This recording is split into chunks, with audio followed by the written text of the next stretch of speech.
To Local Anaesthetic Podcast, your regular injection of weird, mind-numbing, bizarre, strange, sinister stories locally and around the world. And today is a very special day, Rob, because it is our 400th episode and we're in celebration mode, and we're actually going to split the festivities, Rob, over this and episode 401 to see us into the next 400 episodes. How are you doing? Are you feeling jubilant? Are you feeling celebratory, Rob? I am, Alex. I'm feeling ecstatic. I mean, what a momentous occasion. And to be celebrating with you, not in person, we didn't feel that was necessary, but, you know, over Zoom. Well, not even Zoom. We binned off Zoom.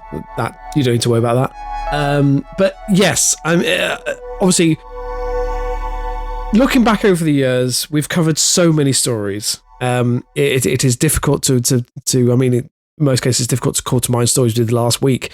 But there's been so many high points, and also the celebrations. I mean, we celebrated 100 together, we celebrated 200 together, 300 I can't remember. But to reach 400, I mean, I don't think as many podcasts can say they've got to 400 as far as I'm aware. Either way, Alex, look, it's a big celebration, and I'm delighted that we're able to celebrate this in together, albeit virtually. Rob, do you want to remind listeners, we have been talking about it over the last few episodes, but what the format of this special celebration will be, how we've decided to do it? Yes, of course. So our archive listener, or archive reporter, I can't quite remember what the title was we gave him, which is very in keeping for us, has gone back through. So Peter's been has basically started listening to the entirety of the back catalogue, and has been sending us stories that he felt were the cream of the crop, as it were. Now, we would happily invite other listeners to do the same, but we've asked Pete to do it specifically, and he's very kindly done that for us. So we have stories that he's chosen that we are going to revisit. We're going to go back to the stories, see if there's anything we missed first time round, see if there's any new takes we can derive from them, and really sort of plumb the depths of humour. Bear in mind, Rob, that he's only listened up to episode what? I think he's about 320, I believe, to the best of my knowledge. Right. Yeah. Okay. All right. So we're going to start off then, and we're going to split this over 2 episodes since we've got plenty to get through. Right. This was from, and I do vaguely remember this, although I didn't remember it being so short. It's from the Seattle Times. It is your quintessential, it's under their local news section. This is a quintessential local anaesthetic news story, which is why I think he chose it. It's a short, slightly comical story with some nice incidental details, but nowhere near enough reporting because there's so many questions I have to ask. It's by Seattle Times staff.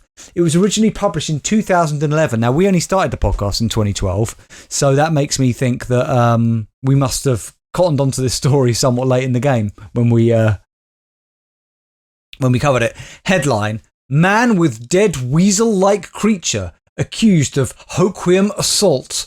And there is a strapline, Rob. Police say a man was carrying a dead weasel when he burst into a hoquiam apartment and assaulted a man. Right. See, what amazes me is that I have a vague memory of this story, like yourself. I think my initial question is, and we may have asked this at the time, Alex, I can't quite remember, but I'm assuming this was a limp weasel, or weasel-like creature. I mean, it wasn't stuffed, was it? Because I don't know how much damage you could do with the dead weasel. I believe that Limp Weasel was the initial name of Limp Bizkit before they settled on Bizkit. Yeah, I think that's true. Yeah, that's true. Have you ever had your penis, Rob, compared to a limp weasel? Or no, stoat in your case? No. Okay. No, Alex. I mean, I'm not an overly hairy man. I am, I'm not completely like aerodynamic, if it were. Right, I'm not sure we want this much detail, Rob, I'm going to be honest. Well, no, again, I'm leading to a conclusion here. My point is that my member, I'm sorry, listeners, you don't have to picture this necessarily, but they can't help what it, I'm Rob. saying is, it's not hairy, Alex. I mean, I don't know I don't know whether that is a medical condition. Do men get hairy penises? Rob, I don't really want to talk about this. What I want to talk about is that I remember this not being... I believe we've had another weasel-related story over the years, apart from this one. I could be wrong. We definitely had a story about a ferret, I'm pretty sure. But that... I'm almost certain of it. Anyway, let's get on to the story. It's short. Police say a man was carrying a dead weasel when he burst into a Hoquiam apartment and assaulted a man. The victim asked, "Why are you carrying a weasel?" Police said the attacker said, "It's not a weasel, it's a marten," and then punched him in the nose and fled. So, first of all, I love the fact that you clarified, because, if you're going to hit someone with an animal, at least you need to know what animal you've been hit with. Yeah. I think that's the first rule of any assault. Do we know if these two men met each other? Was this just a random attack? The details are there. The attacker was apparently looking for his girlfriend and had gone to her former boyfriend's apartment Monday night, where the victim was a guest. KXRO reports he left the carcass behind. Police later found the suspect arguing with his girlfriend at another location and arrested the 33-year-old Hoquiam man after a fight. He said he had found the marten dead near Hoquiam, but police don't know why he was carrying it with him. And it does clarify at the end, Rob, a marten is a member of the weasel family. It is good to know, Alex. I mean, I love the fact that he obviously thought that he was an opportunist, Alex. He realised he didn't want to look a gift horse in the mouth. I think that's the expression. Gift weasel. Gift weasel. He didn't want to look a gift weasel in the mouth. In the mouth, not the mouse. I'm not sure I said that. So picked it up and apparently immediately thought to try and assault someone with it. I don't get that from this story, and I didn't when we initially read it. What I think happened is he burst into the apartment. He saw this guy there. The guy said to him, "Why are you carrying a weasel?" That angered him because he said, "It's not a weasel, it's a marten," and that's what provoked the assault. Do you understand? It was. Right. I'll give you an example, Rob. I don't know if I told this story when we originally covered it. When I was at school, I mentioned Tom in Gloucester, who I used to go to school with. And I remember once, and Tom, if you're listening, you'll remember this as well. He once said to me out in the school playground, he pointed at my face and he said, "You've got a cold sore." Okay. Got a cold sore. And I said to him, I got really angry. I still don't know why. And said, "I don't even like coleslaw." And I chucked a can of Tango at his head. And that was... Can I just say, I mean, first of all, it's refreshing to hear an anecdote you generally haven't told before. And the second of all, when it is so utterly bizarre. What? Sorry. So you misheard him and thought that he was saying you have coleslaw, and that was your reaction to that? Yeah, it was obviously I was having a difficult day or something. I don't know. Yeah. I think that's probably fair. Hang on. You chucked a can of Tango at his face. Yeah. That wasn't appropriate. Was he okay? I don't remember. I just remember. I'm pretty sure it escalated after that into blind, ugly violence. Rob, what's next on Pete's? What's it called? Not a guest role. What's it called? Roll call. Roll call. Yeah. So the next one is a story which I'm going to read. So this is from the Metro. When it opens. I know this is without a doubt an LA podcast classic, without a shadow of a doubt.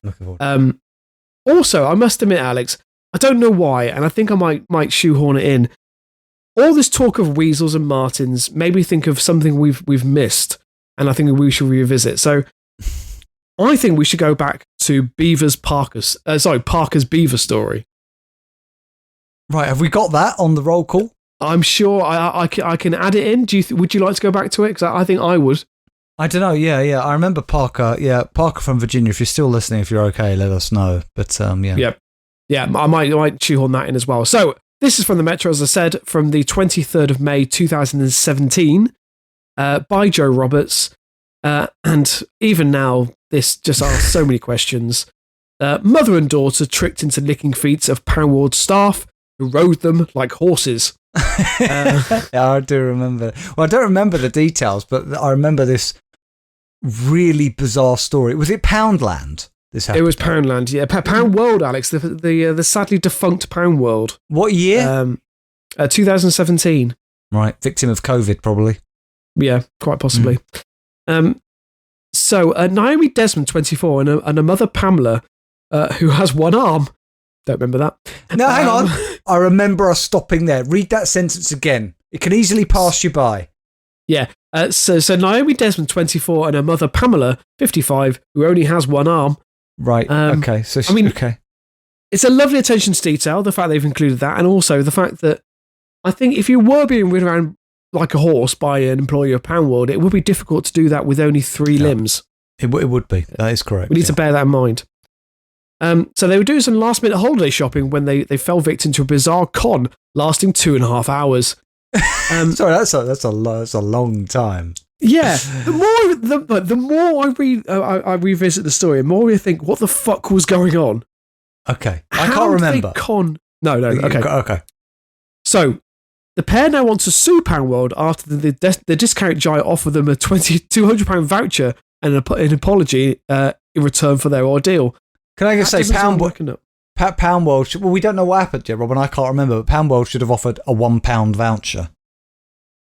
I think that adds more insult to injury, personally. Right. So, okay. So, a man claiming to be from a charity in Ireland phoned the store and told staff to close it for a team training exercise that involved entering 2 customers into a competition. Rob, I can see we're going to need... This is one of those stories we love to go through in detail and dissect. We need to unpick this. Go through that again. A man called claiming to be from Ireland. So, a man called the store... Which is where? Where is the store? It's not in Ireland, is it? Oh, where is it? Yeah, where is it? That's a good question. Does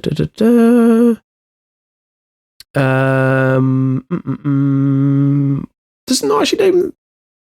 I don't actually. It tells you where the store is. Oh, Barnstable. There we are. Barnstable, down in Devon, I think. So a man claiming to be from a charity in Ireland calls up the Poundworld store, speaks to a member of staff and says, you need to close the store for a team training exercise, but you need to ensure that there's 2 customers there that can be entered into a competition. And whoever takes that phone call immediately jumps into action. Who isn't suspicious of that phone call, by the way? It's very odd. Absolutely. Right, okay. But also, what? It's not like it's head office. You know, it's not Poundworld HQ telling them they need to close the store. It's a random guy calling from a charity. Yeah, that's as you want to say. Yeah, why did no one question this? Anyway, right, so Paolo and Naomi were the only shoppers inside at the time when the prankster phoned to tell staff to take 2 customers into the storeroom. The 2 women were duped into believing they could win £3,000 if they entered a series of humiliating tasks at the discount shop in Barnstable, Devon. Do you know what this reminds me of, Rob, now? Because we couldn't have mentioned this cultural reference when we originally covered the story. It reminds me a bit of Squid Game. Yes, you're absolutely right, yeah. Which obviously is a comparison we couldn't have made at the time. Yeah. So, the manager and another employee who also fell victim to the hoax were then told to take the women back onto the shop floor. Oh, God. This Irish person, or whoever's impersonating an Irish person, have they somehow got cameras on the... Because the only way to really enjoy this prank is to see it unfold, no? You would think. That's a good point. Yeah, that's a very good point. But also, have these employees been hypnotised? Why at no stage did they question this? Rob, it's Poundworld. Yeah, good point, yeah. Following the caller's instructions, the staff tied strings around Naomi and Pamela's ears, threw water all over them, and drew on their faces with pens. Does it say what they drew? Awful. I don't remember. Did it say what they drew? No, unfortunately not, no. Right. No. Bargain basement on the forehead, things like that. Well, Alex, it's strange you to say that. So the humiliation did not stop there, as the prankster ordered the staff to ride Naomi and Pamela down the aisles in a human horse race. Can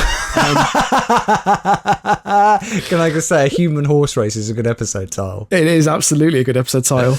At one point, Naomi and a disabled mother were told to lick the feet of the staff. Alex, this is awful.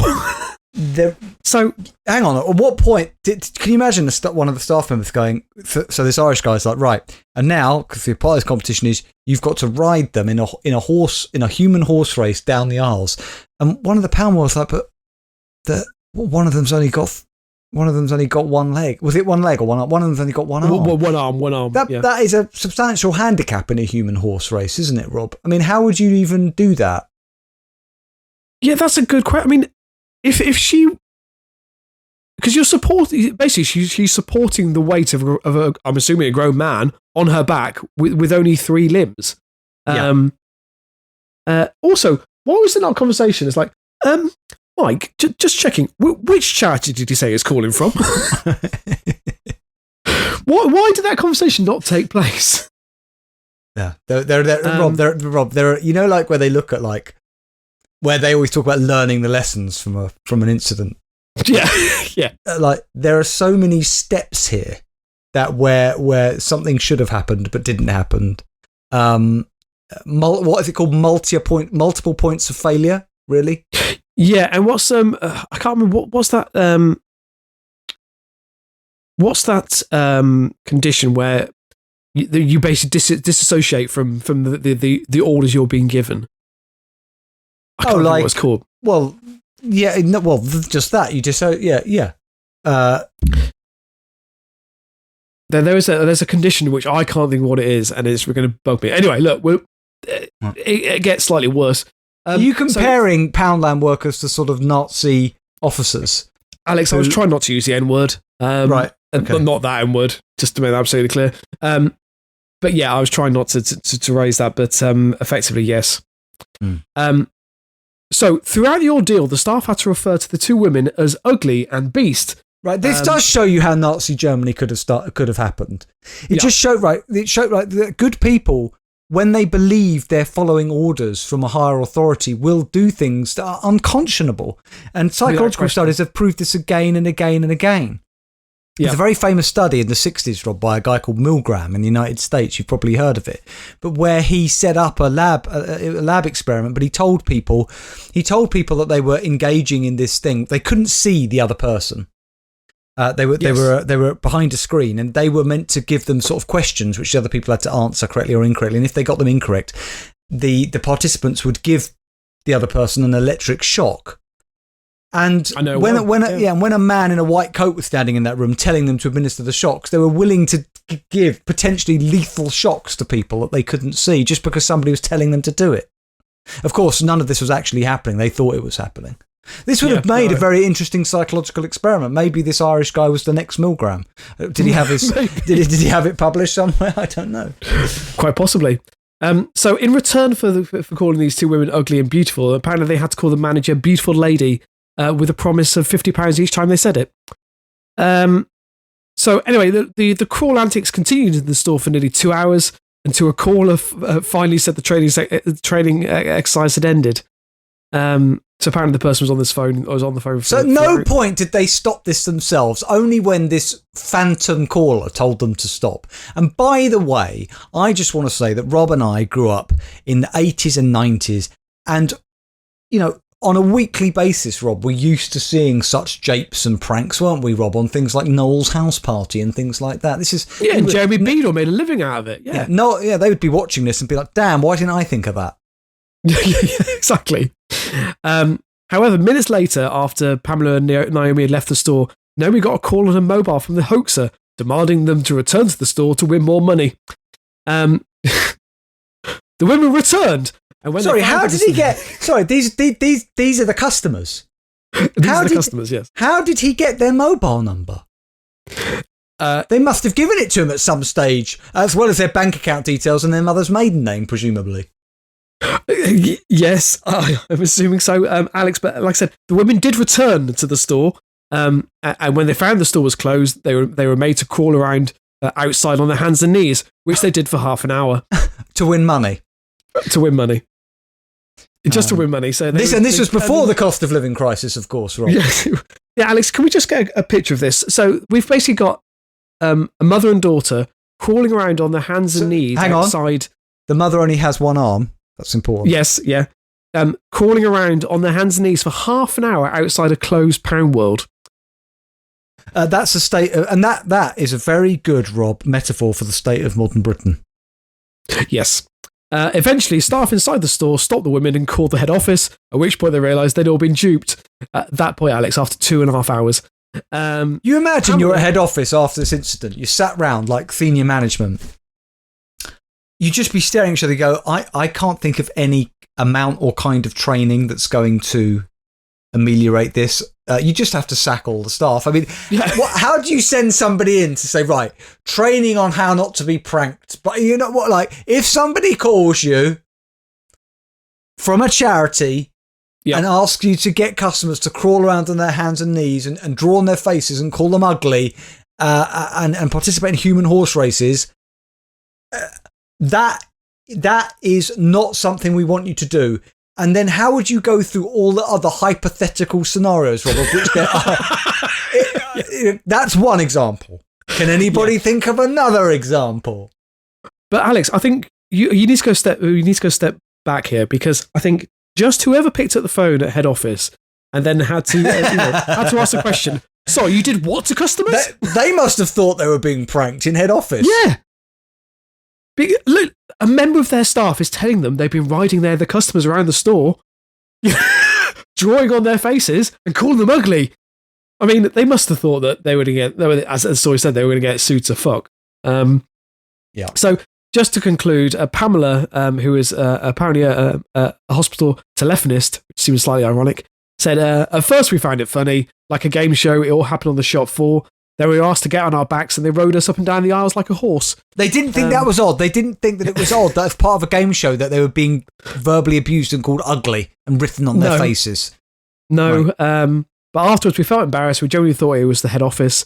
I'm disabled, so it made it even worse. And the caller knew. Naomi added, we were both scared to go back into Pound World now, which is understandable. And might be why Pound World is around no more, Rob.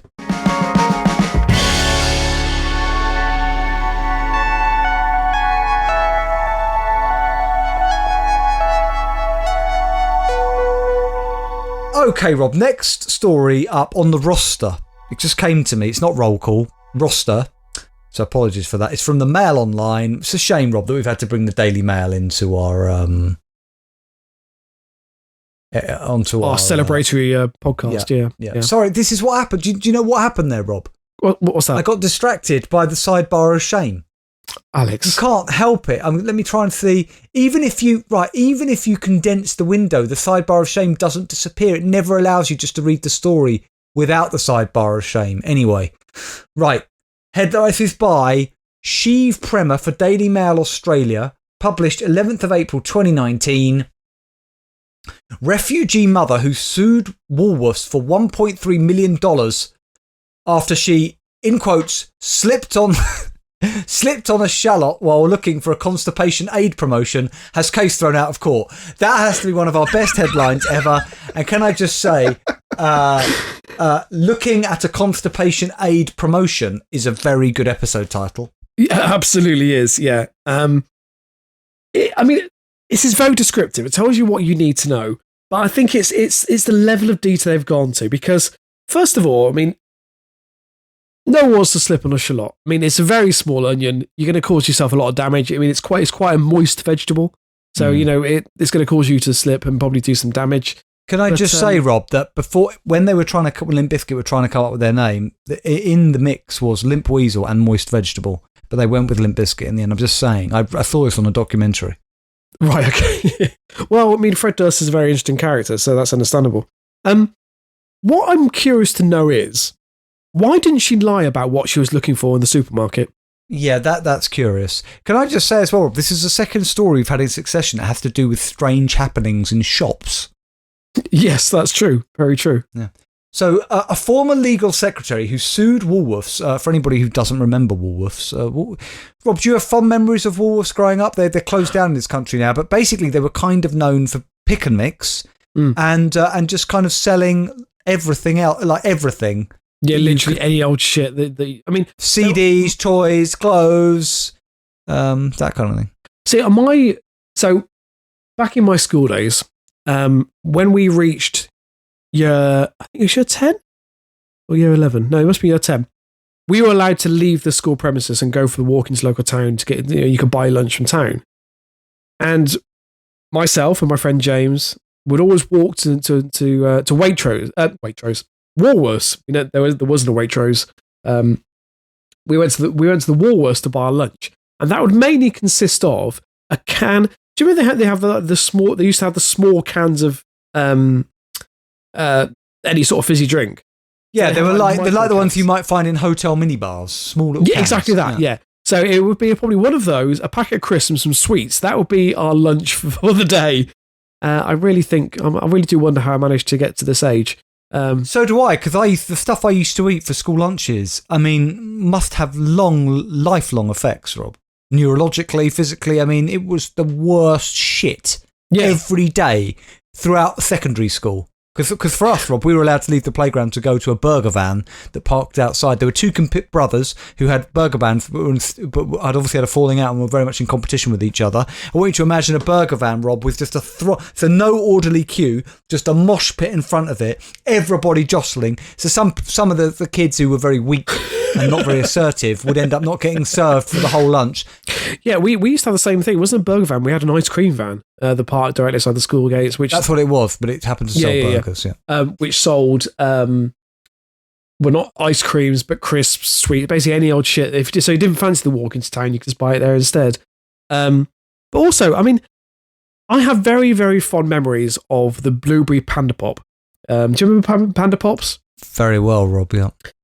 I do believe there's a reason they're not around now, because it was all artificial. There was nothing in there that contained any nutritional value. But there's something even now I can still visualize, or at least taste the flavor of it. Taste I the miss Panda them, Pop, Alex. Rob. I really do. Yeah. We've kind of veered quite a long way from. Yeah, sorry about that. Yeah. A former legal secretary who sued Woolworths for $1.3 million after claiming she slipped on a shallot while she was distracted by a promotion for constipation aids has had her case thrown out. Russian refugee Olga Day, 55, claims she could never work again after she slipped in Orion Springfield Central Woolworths near Ipswich on December the 18th, 2014. This must be Ipswich in Australia, because it's by the Australian correspondent. If there is an Ipswich in Australia. The judge throughout her Woolworths had gone by then. I think Woolworths closed down by that point. The judge threw out her baseless case on Tuesday after she refused to let doctors examine her alleged injuries, according to Sunshine Coast Daily report.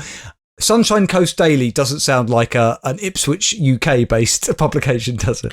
Yeah, as much as I like Suffolk, I don't think it would merit that kind of name. It's on the coast? I don't think it is it? It's a port, Alex, yeah. Oh. Then could the Sunshine Coast Daily be... No, I still think you're very much right in the fact it's Australia. It would be, Alex, let's be honest, it would probably be the Suffolk Live if that was the case. Miss Day claims she could no longer work due to lower back injuries, a left knee tear, a left ankle tear and sprain, and, Rob, post-traumatic stress disorder. Sorry. Right. Well, Alex, when you get distracted by a constipation aid promotion and you slip on the shallot, I can understand that she might be suffering from PTSD. I love this next line, Rob. I don't remember any of the details of this story, so thank you, Pete. She would not let Woolworths doctors examine her out of fear of bias. Now, wait 1 second. Woolworths has doctors? I knew they had everything, but they have a doctor on site just for this kind of episode, Rob. Do you not think that maybe to some degree Woolworths were trying to mirror the approach of Walmart? Because obviously Walmart sells everything. Absolutely. But Woolworths was before that, because Woolworths was in America for a very long time. I think America still has Safeways, which closed down here, of course. Anyway, really? She chose not to take up that last chance, and that decision effectively concluded the proceedings. Supreme Court Justice Peter Davis, any relation, not sure, said in his written reasons. She simply refuses to accept decisions made against her, even when she has unsuccessfully challenged those decisions on appeal. He said that Ms. Day, in quotes, has a history of making unfounded allegations against judges and unsuccessful applications seeking orders against legal practitioners acting against her. Can I just say, unfounded allegations against judges is a good episode title. So are we saying that she has a history of doing this? Of making up against even judges, Rob. Yes. So, Alex, given what we know about her, can we speculate what some of those may have been? Maybe she slipped on a turnip whilst looking for promotion for Weetabix. Quite. He rules Miss Day should pay the legal costs of the supermarket giant. She was not present in court for the decision. She tried to remove Justice Davis and two senior barristers acting for Woolworths from the case. She made threats to refer the case to the United Nations and the Legislative Assembly of Queensland. Bearing in mind, this woman used to work, Rob, as a legal secretary. She and her husband sought political asylum in Australia in 1997 and were granted citizenship in 2005. The mother enrolled at Queensland University of Technology in a Bachelor of Law degree in 2006. She made a bid to combine damages lawsuits against Queensland University of Technology, Woolworths and others in November last year, but failed. That's the end of the story, very abruptly. Right. Well, Alex, if you are going to make a number of allegations against various different organisations, you may as well roll them into one lawsuit.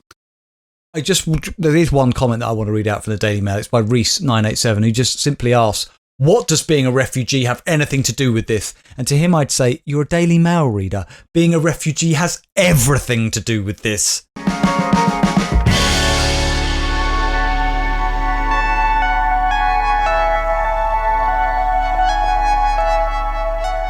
Okay, Rob, we got time for one more story because we want to do a feature at the end. But don't worry, listeners, because episode 401, we will continue this celebratory theme. What are you going to cover, Rob?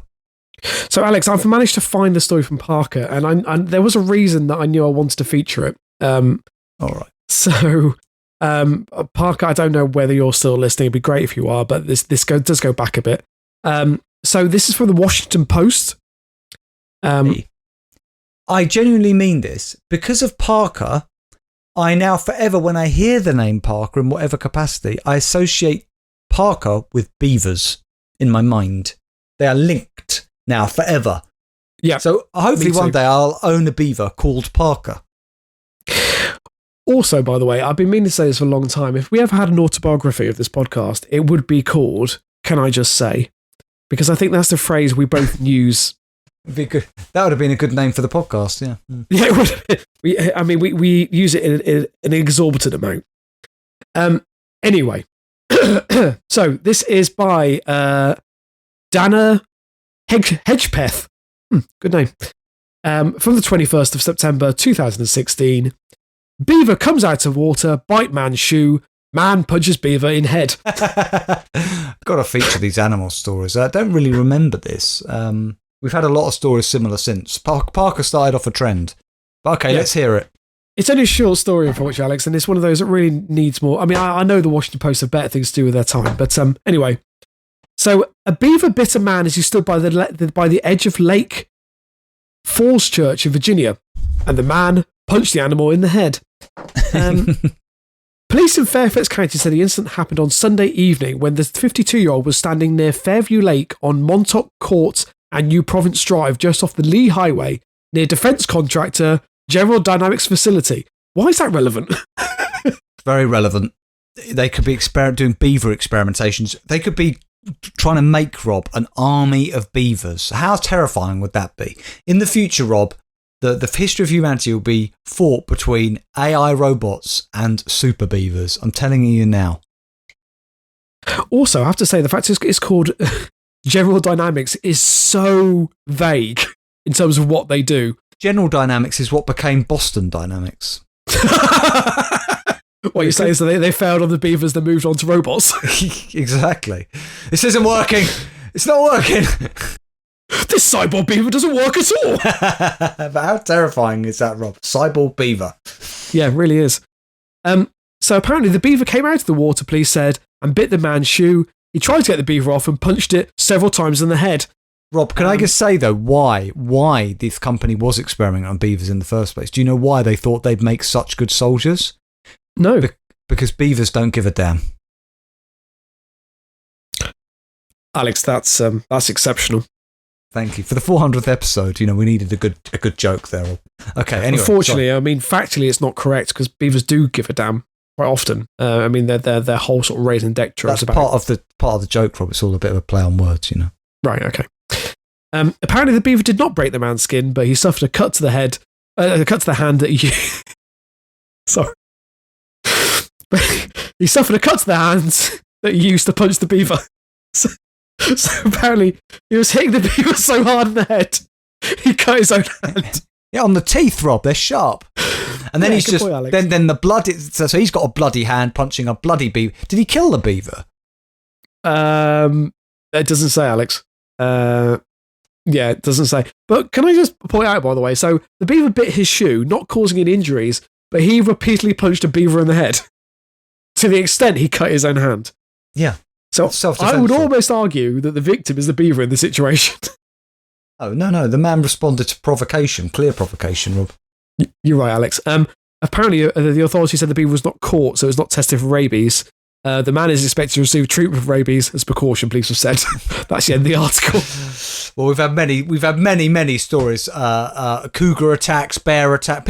So many people, Rob, who when confronted by a vicious animal are willing to stand their ground. And we had a story once, didn't we, about a very elderly woman who physically attacked I can't remember what it was. It was like a raccoon or something that had gone mad in a park. Yes.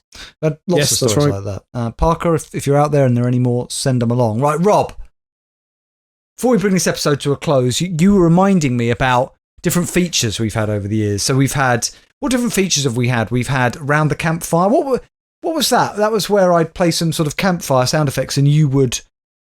Oh, it's before the listener story, wasn't it? It was the listener story. The idea is that to conclude each episode, we would welcome the listeners to join us around the campfire, creating these serene settings whereby we would then read them almost like a bedtime story to obviously, I mean, in Amy's case, literally to fall asleep during the episode, but to obviously hopefully send them off into the land of sleep. What other features have we had? We've had many drops over the years. There was my recorder.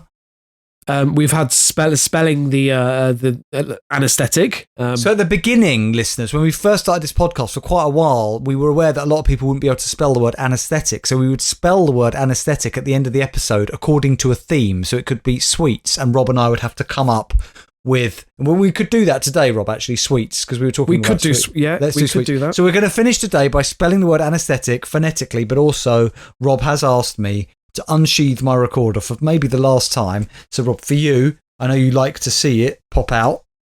Here's the sheath. Here's the recorder. Very erotic, isn't it? And it is quite sexual, actually. And I'm going to play us a composition I've constructed specifically for this 400th episode. Hang on a minute, Rob. I need to just tune myself up here. Yeah, you compose yourself.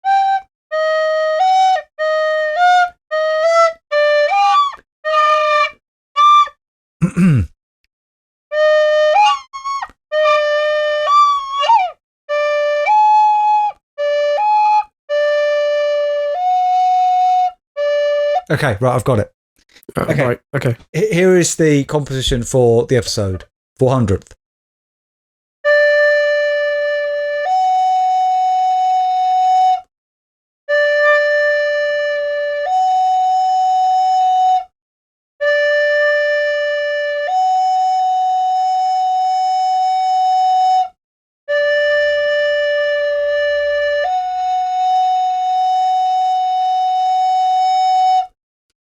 You know that thing, Rob, they often play, like, is it The Last Stand? It's called something that...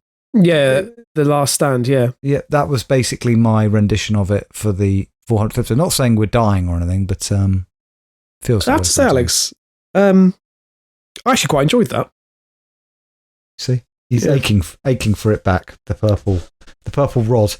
Right, Rob, to make another entrance. Rob, let's spell the word anaesthetic for our listeners who might be struggling to spell it if they're still searching for this podcast. Good luck. Anaesthetic, according to a theme, which is going to be sweets, in America known as candy. So if you are an international listener, you might not, they can be quite colloquial, can't they? Different sweet names. So it might depend on where you're from. But let's go. So A, Rob, you're going to start. Okay. Aniseed balls. No, Rob, it's just where my trousers hang. Okay. Sure. N. There must be like a nut thing that begins with an N. There is. You're very close. Nutty. Nut bar. No. nuts. What? Now, hang on. I've got to think of it myself. We can't help each other. Okay. This is why we dropped this feature. It was tedious. A sweet beginning with N. Come on, Alex. Well, I was going to suggest, Alex, if I may, nougat. But that's not. But I wanted it branded. That's why I wasn't happy with aniseed balls. I wanted brands of sweets. Okay. You know. We'll be a week if that's the case. Okay. Nougat then. Right. Okay. Okay. That's me again. Apple sours. The sour or apple thing. Okay. So E. Eggs, as in Cadbury's cream eggs. Okay. S. Sugar laces. Is that a thing? Snickers. Oh, Snickers, yeah. Either way. One of those two. Am I on T now? No. ANAES. E. Yeah, T. E. This is the thing. We used to have it in front of us. E is after S, Rob. Anesthetic. This is why we bin this feature. Hang on. So it's ANAES. I said S, you're on T. E's after S. Anesthetic. We had E. You said egg, as in Cadbury's cream. Yeah, but we had it before you said S. There's an E before the S and an E after the S in anesthetic. No, there isn't. There isn't an E after the S. It is spelled ANAEST. Unless we've been spelling our website wrong all this time. Yeah. No. Okay. T. So you are on T. Tom. There's a Tom bar, isn't there? Do you remember that thing? There is a Tom bar. It's an American Tom bar, yes. Right. H. Haribo. Very good. Sorry. E. Eggs. It's like Haribo. T. Tizer. This is so bad. Fine. I. There are people Indian screaming. Is there supposed to be an I?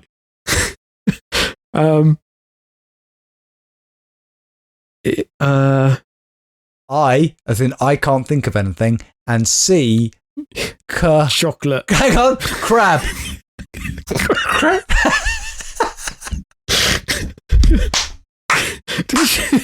Okay. Do you remember, Rob? There was a time when I ended every anaesthetic with the word crab.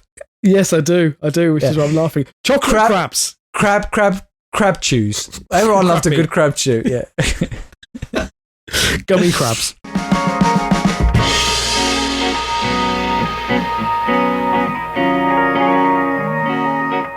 Right, on that was another name that Limp Bizkit considered as well, by the way.